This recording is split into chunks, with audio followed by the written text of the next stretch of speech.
Alright, and with that, I believe it's probably about time to get started. So, for the third game in our kind of series here of Xenoblade Chronicles 1, 2, and Torna, here we are finally starting with Torna, although there won't be too much content about it until, like, chapters 8 and 9 of our series that we're doing. It's only going to be, like, little dabbles here and there until then. But yeah, I actually started recording a series for this back in September of last year, so September 2018, and I recorded the entire series. But the thing is, the first half of the recordings got completely botched. Like, out of the first half of that was basically glitchy audio that was barely functional. I have no idea why. And the other half of that, the graphics quality, I don't know why, made the game look like it was from the PlayStation 2 or something. I was like, what the heck was OBS on? What? So, yeah, I did manage to get it mostly sorted out. The rest of the entire second half is mostly okay. The graphics aren't exactly what they could be. Like, it's not all that bad. It's just not as good as, like, the actual game looks. So I was like, I guess I'll keep it because then it's a blind playthrough. So this series is gonna be weird like that because the first half of me playing through it is not gonna be blind, hence right now. And the second half is gonna be blind. So, you know. So here I am knowing how the entire story of this unfolds, but halfway through this series, I'm not gonna know how the rest of it unfolds. So, you know, there's that. Also, when I recorded this game the first time, I did it on, like, the actual cartridge that I have of Torna the Golden Country. Like, I have it as its own standalone game, too. But I was like, oh, I have to record it again. I was like, let's just do the one, like, directly off of, like, my expansion pass for Xenoblade 2. So now I have this option for back to main game, which I normally didn't have. And yeah, I'll mention some more stuff in a sec. But for now, let's just hop right into it. How about? Oh yeah, there's difficulty levels and stuff. Normal, definitely, man. Also, this music's so good. Like, for all three games in this series, I've let the title screen play out completely once, because the music of all three of them is so good. Like, my goodness. Yeah, game settings.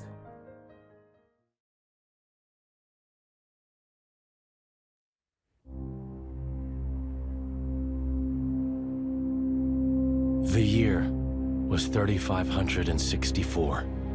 The 107th Indoline Praetor, Rhodalis, had sent an armed expedition against the country of Sia.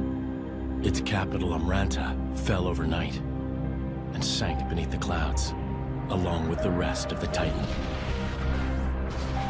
The destruction of Sia shocked all the nations of Allrest.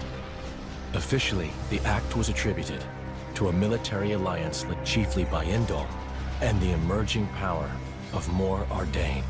In fact, it had been the work of one blade, the Aegis, a man known as Melos. Said to be the architect's word incarnate. Back then, neither Laura nor myself knew how closely his fate would prove to be tied with ours in the days to come. You're that eager to die?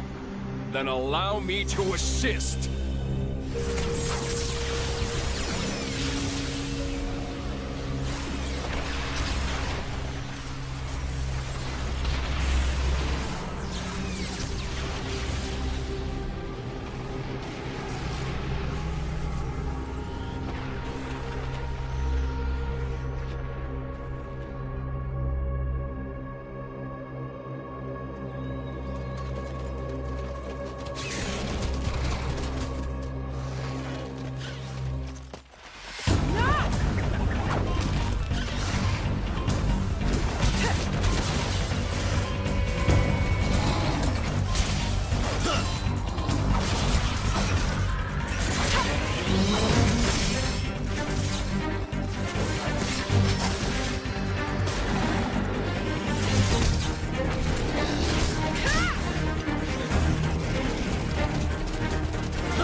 to them.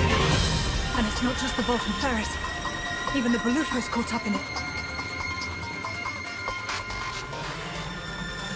Laura, can you smell it? Ugh, it stinks like...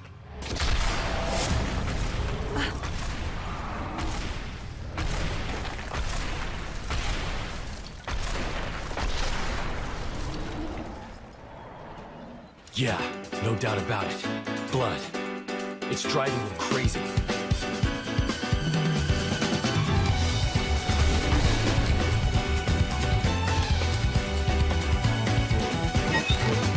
The Torna battle theme is so good. Also, it looks like my voice is only just slightly louder than the game, so maybe I'll turn down the game just a bit to about there. That should be better. But yeah, so here's the first battle then. Approach an enemy and press R to target them. With an enemy targeted, press A to draw weapons. A character with their weapon drawn will auto-attack. There we go. Looks like the camera's in a perfect position for right now. With every auto-attack hit, your art gauges will fill up slightly. This is called Art's Recharge. With the gauge full, press the corresponding button to use the art. Yeah, I know. Oh, we're not fighting any of the other little dudes, just the big one.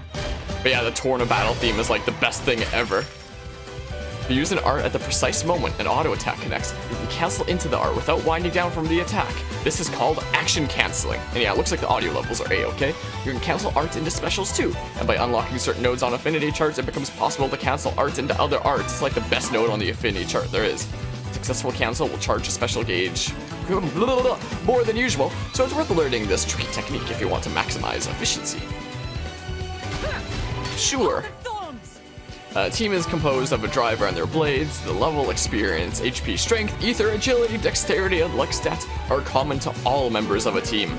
Yeah, so here's where the gameplay is a bit different than Xenoblade Chronicles 2, the main game. It's like the whole party thing that you have, your teams. Oop. But it's not gonna let us switch yet. It's not gonna let us do that for this first fight, I guess. Yoink coins. Oh, never mind.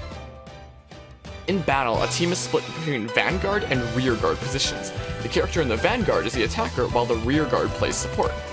You, as the player, directly control the vanguard. The rearguard will attack and provide buffs automatically.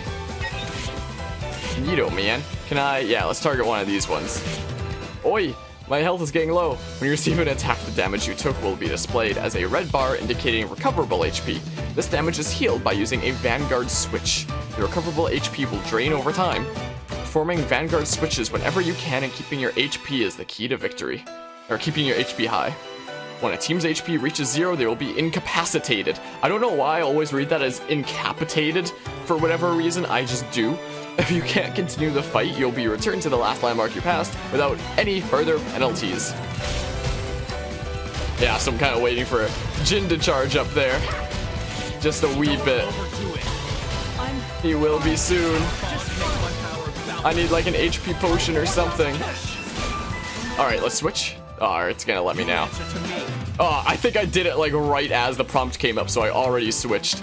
Once a rear guard gauge fills up a battle, you can press up or down to perform a maneuver called a Vanguard switch. When you trigger a Vanguard switch, the rear guard will move up to trade places with the Vanguard and attacking with their switch art. After the switch, the new Vanguard's art gauges will be full. Ready to be used immediately, so using a Vanguard switch is a good way to press an attack. Oop. What the heck?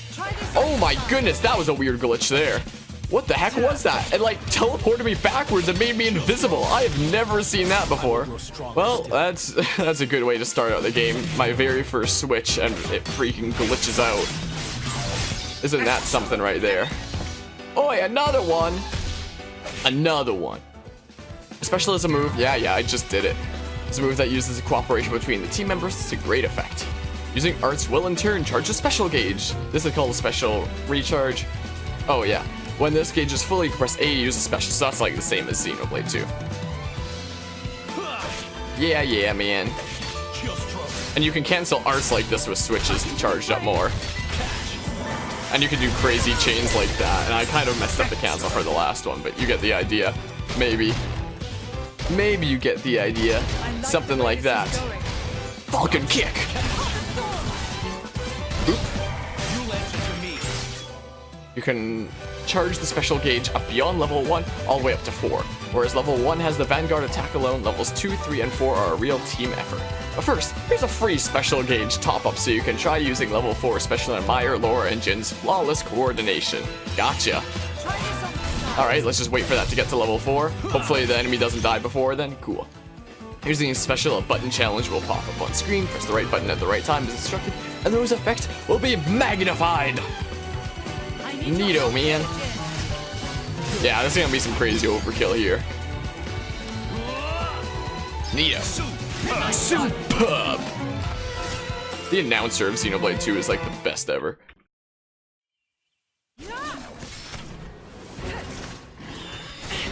Laura!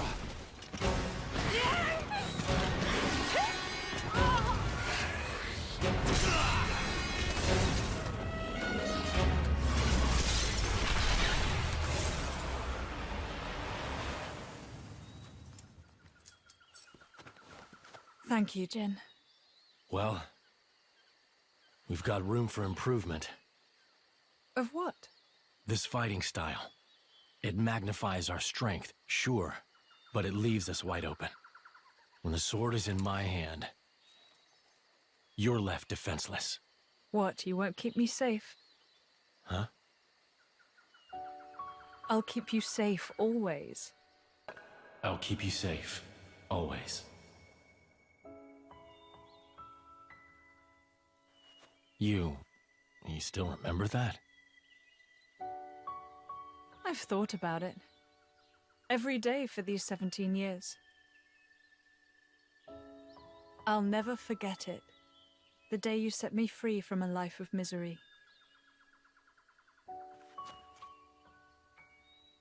I see.